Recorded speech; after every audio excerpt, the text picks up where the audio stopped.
When I grew up singing musicals because I loved musicals. And I remember going to my first Broadway show, and it was how I learned to sing. And so that's kind of how I trained my own voice. So then when I started singing pop music and stuff, it was like nobody knew that I could sing in that way. And then when I started singing these songs, and if I sang My Man Somewhere from Barbra Streisand or something, people were like, oh my God, you can sing like that? And I was like, yeah, actually, I prefer singing in that way. That to me is more my natural voice. It began with a single sentence that stopped an entire audience cold. Jennifer Lopez looked straight into the camera and said, almost casually, "My voice is more suited for theater than pop." For a split second, there was silence. Not applause, not laughter, just the sound of everyone processing what they just heard. On social media, that silence turned into chaos.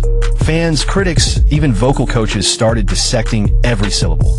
Did J-Lo just admit that she's been singing in the wrong genre her entire career? Or was this her way of saying something deeper, that the world never really understood her artistry? Moments later, the interviewer's expression went viral. The half smile, the raised brow, that flicker of disbelief. You could almost read the thought behind his eyes. Is she serious?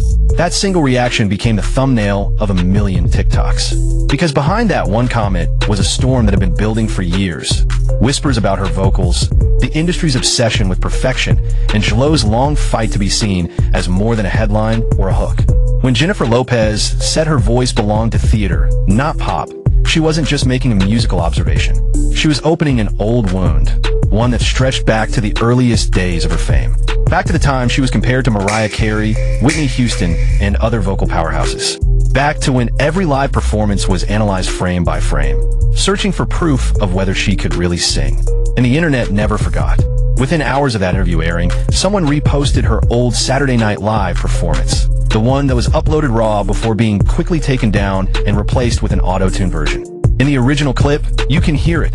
Her voice trembling, human, real, unfiltered. "Never stop loving you," she sings, and halfway through the note, her tone wavers. Then the breath catches.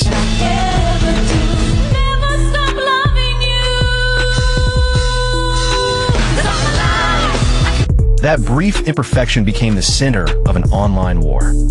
Some called it bravery. Others called it proof she'd been manufactured all along. But what the world didn't see was what happened right after. Behind the scenes, Lopez's team allegedly panicked. They built a brand around confidence and control. J-Lo never cracks, never hesitates, never shows weakness. Yet in that moment, she did. And that's what made it unforgettable. Fans flooded Twitter with side-by-sides. J-Lo's live vocals next to the remastered version. The difference was subtle, but undeniable.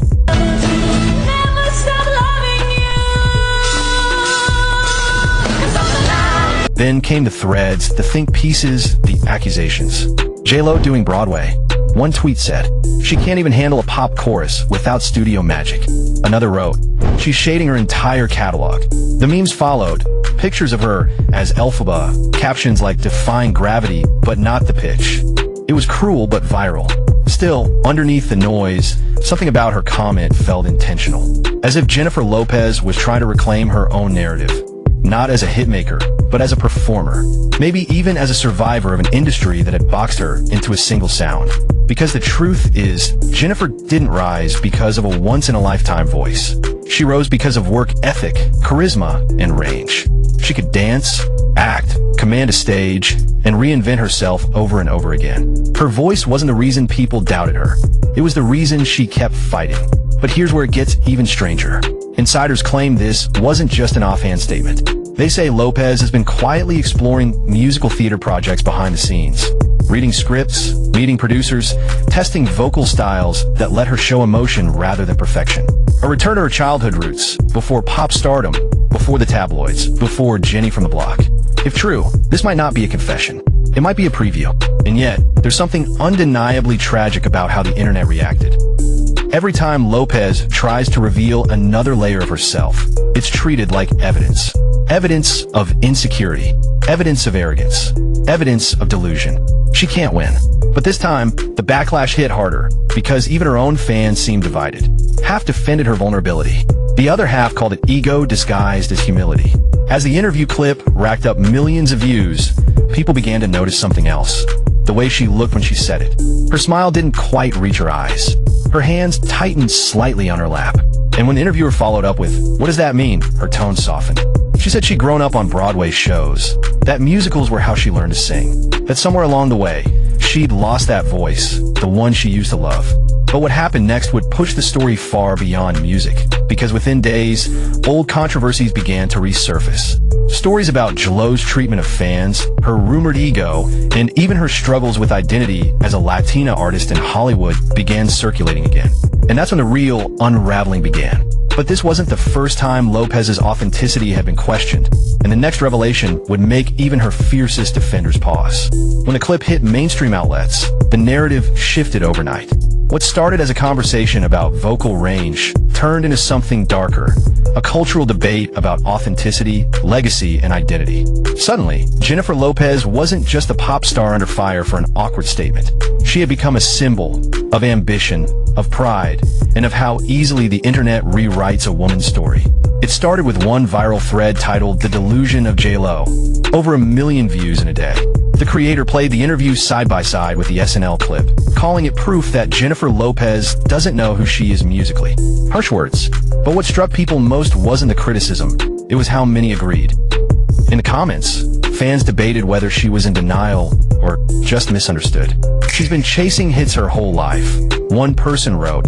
"Maybe she's finally realizing she was built for something else." Behind the scenes, industry insiders whispered that J.Lo's team had seen this coming. One former collaborator allegedly told a media source, "Jennifer's always wanted to be taken seriously as an artist, not just a performer. That's why this hurts her. She knows what people say when the cameras are off." For Lopez, those whispers have followed her for decades. The rumors that she doesn't always sing on her own tracks, the stories about her temper, the uncomfortable question of whether success built on charisma can survive when the voice itself becomes the headline. And yet, Lopez has always known how to turn controversy into fuel. Remember when she was publicly mocked after the 2020 inauguration for singing "This Land Is Your Land"? She didn't retreat. She booked a world tour. She danced harder, smiled brighter, and reminded everyone she was still a brand, not a breakdown. But this new wave of scrutiny was different.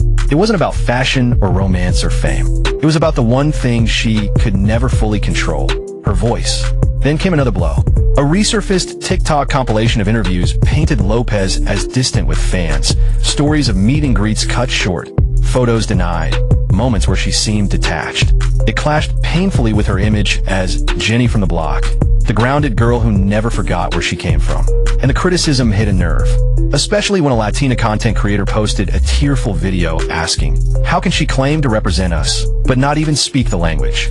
That clip exploded across timelines, reopening old wounds about representation and belonging. The irony was cruel. For years, Lopez had been criticized for not being Latina enough, and yet her success had broken barriers for Latin artists worldwide. But now, that same community was turning on her, not out of hatred, but out of disappointment. It wasn't just about the Spanish. It was about connection, about wanting their icon to reflect them in more than just appearance. And then came the moment that truly cracked the narrative open. A former tour dancer went on a podcast describing Lopez as demanding but detached, saying she treated her crew like furniture. Whether true or exaggerated, the story caught fire. In an age where every celebrity is expected to be relatable, warmth becomes currency, and Lopez, once untouchable, suddenly looked cold. Still, even her critics admitted something undeniable. Jennifer Lopez has mastered survival. Every wave of backlash only seemed to birth a reinvention. When the tabloids mocked her relationships, she turned heartbreak into hit songs. When age became the insult, she redefined midlife glamour. When critics said her acting was wooden, she gave them Hustlers, a performance that made the world eat its words. So when people began questioning whether her voice belonged on Broadway, some wondered if that was the point all along. Maybe she was paving the way for her next act. But in private, Lopez's circle was reportedly shaken. One insider described her mood as defensive but emotional. She'd stopped reading comments, limited her Instagram replies, and pulled out of a planned live Q&A. She's tired, the source said. Tired of being the punchline. And yet, as the storm grew louder, she kept rehearsing. Studio lights, empty theater, sheet music spread out in front of her. There's a leaked clip, grainy, shaky, of Lopez standing alone on a stage, softly singing a Broadway classic. Her voice is thinner than expected, but honest. Vulnerable. The kind of performance that wouldn't go viral, but might finally show who she really is. Still, one question hung in the air. Was this transformation real, or just another rebrand? Because if Jennifer Lopez truly plans to step into the world of musical theater, she's walking into an arena that values authenticity above everything else. And after decades of whispers about filters, edits, and image control, authenticity may be the one thing the world still doubts she can deliver. But behind closed doors, another kind of story was beginning. One that had nothing to do with music and everything to do with legacy. In Hollywood, legacy isn't written in gold records or movie credits. It's written in perception. And Jennifer Lopez, for all her accolades, has always battled one perception she can't seem to shake. That she's a product, not an artist. That every song, every red carpet moment, every love story is part of an image machine that never stops spinning. So when she said her voice belonged to theater, to storytelling, emotion, vulnerability, the words felt like a rebellion. Against the algorithm, against expectation, against the very system that built her. But even rebellion has consequences. Within a week of that interview, major entertainment outlets began quietly speculating whether Lopez's label was pleased with her comments. Some insiders hinted that her next album rollout had been paused for recalibration. Others claimed she was being encouraged to lean into nostalgia instead of a full artistic pivot. In plain English, that meant stick to the hits. The irony was painful. The woman who had spent decades proving her range was being told, again, to stay in her lane. Meanwhile, fans on TikTok began rediscovering the early J.Lo, the fly girl from In Living Color, the actress in Selena who stunned critics with raw emotion, the performer who once said, "I don't have to sing like anyone else to be me." Those clips hit differently now. They reminded people that Lopez's real strength had never been her pitch or her tone. It was her conviction. Every time she fell, she rebuilt. Every time she was mocked, she turned the camera back on herself and smiled. But the theater comment reawakened something even deeper. The conversation about her relationship with truth. For years, Lopez's image has been about control. Perfect lighting, flawless choreography, curated captions. Now, for the first time, she seemed to be admitting imperfection. And in today's culture, imperfection is its own kind of power. The fans who once criticized her began to soften. Maybe she's finally being real, one wrote. Maybe she's tired of pretending. Still, there was another layer to this, one that the public didn't see. In private circles, Lopez had reportedly been working with a vocal coach known for preparing major stars for Broadway. Late-night sessions, vocal retraining, endurance exercises.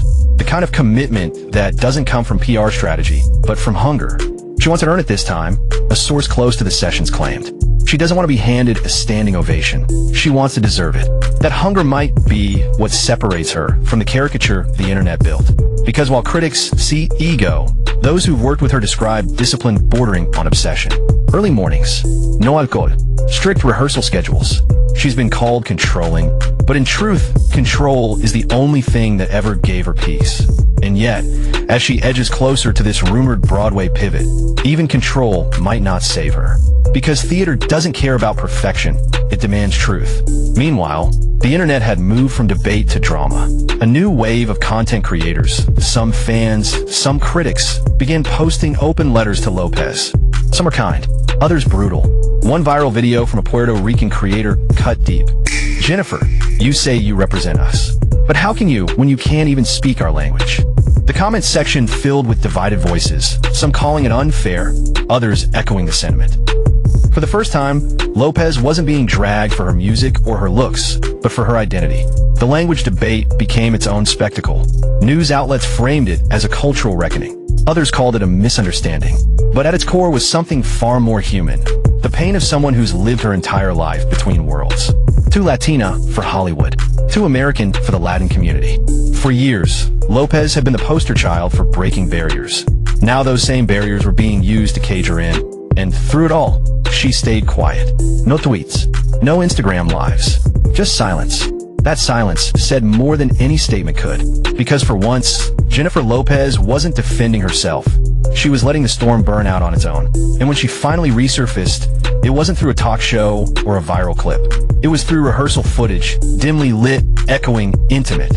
No crowd, no dancers, just her voice, raw and trembling, singing somewhere over the rainbow. It wasn't perfect, It cracked halfway through, but it was real. Half the comments were cruel. The other half were emotional. One read, "I never thought I'd cry hearing J-Lo sing live. Maybe she's not a pop star anymore. Maybe she's finally becoming an artist." And as the world argued over whether that video was redemption or delusion, her next move would decide everything. Because there was one thing Lopez hadn't done yet, the one move that could either restore her legacy or destroy it. She was about to perform live again. No auto-tune, no filters, no second takes. And this time, the cameras would keep rolling. The night of the performance felt like a reckoning. The venue wasn't a stadium or an arena. It was a small theater in New York, dimly lit, intimate, filled with an audience that wasn't here for spectacle. They were here to see if Jennifer Lopez could finally prove she was more than the headlines. No choreography, no elaborate lighting quest. Just a microphone, a spotlight, and silence. When she stepped on stage, the applause was polite, hesitant even. People were curious, not convinced. Then the music began. A soft piano, a single breath. And for a moment, she hesitated, eyes closed, as if grounding herself. The first note wasn't flawless, but it was hers. Imperfect, unfiltered, deeply human. You could hear the years in her voice, the exhaustion, the resilience, the weight of every rumor and every comparison. She didn't belt. She didn't perform. She told a story. By the second verse, the audience had gone still. You could feel the tension loosen, replaced by something unexpected, respect. Not the kind earned from flawless technique, but from vulnerability. For the first time in decades, Jennifer Lopez wasn't chasing the applause. She was earning it, one cracked note at a time. When she finished, there was a beat of silence, then a standing ovation. Not for perfection, but for honesty. But while that room erupted, the internet was already dividing again. Clips spread across TikTok within hours. Some users praised her for finally showing emotion. Others accused her of manufacturing authenticity. One headline read, "Jennifer Lopez's redemption arc feels like a PR campaign." Another said, "Maybe she just wanted to be heard." It didn't matter which version was true. Both were believable. Because that's always been the paradox of J-Lo. Every truth she reveals only creates another question. Still, something had shifted. The same outlets that mocked her days earlier began calling the performance raw, intimate, career-defining. The same critics who said she was delusional were now wondering if she'd been ahead of her time. And perhaps that's what Lopez had intended all along. Not to win the argument, but to change the conversation. Behind closed doors, a new narrative was forming. Broadway producers had reportedly reached out. Script readings were being scheduled. Lopez was even rumored to be developing a musical film, her own A Star is Born moment. But this time, she wouldn't play the glamorous pop diva. She'd play the flawed, human artist behind the glitter. The one who dared to admit she wasn't perfect. For Lopez, it was more than a reinvention, it was liberation. For years, she'd lived under the pressure of maintaining an illusion. The ageless, tireless, unbreakable woman who could do it all. But in this new chapter, she wasn't trying to do it all. She was trying to feel it all. That's what made her story so haunting. Because when the world finally demanded proof of her authenticity, she didn't respond with polish. She responded with cracks. And perhaps that's why the moment resonated far beyond music. Because everyone watching, every woman told she was too much, every artist told to stay in their lane, saw something of themselves in that stage light. Jennifer Lopez wasn't just fighting for her voice. She was fighting to be seen as real. And yet, even as the applause faded, the question lingered. Was this the rebirth of Jennifer Lopez or her final evolution? Would she ever return to the glossy world of pop anthems and chart domination? Or had she found her true home on a stage that demanded honesty over perfection? Only she knows. But one thing's certain, the world is watching differently now. Every lyric, every silence, every breath carries the weight of a woman who refuses to be defined by her past. And love her or hate her, you can't deny it. Jennifer Lopez still knows how to make the world stop and listen. If you've been captivated by stories like this, the unfiltered truths behind fame, the rise and unraveling of icons who refuse to fade, make sure you're subscribed. Because in Hollywood, every redemption has a price, and every comeback hides a secret the cameras never show. And the next one? You'll see it here before the headlines do.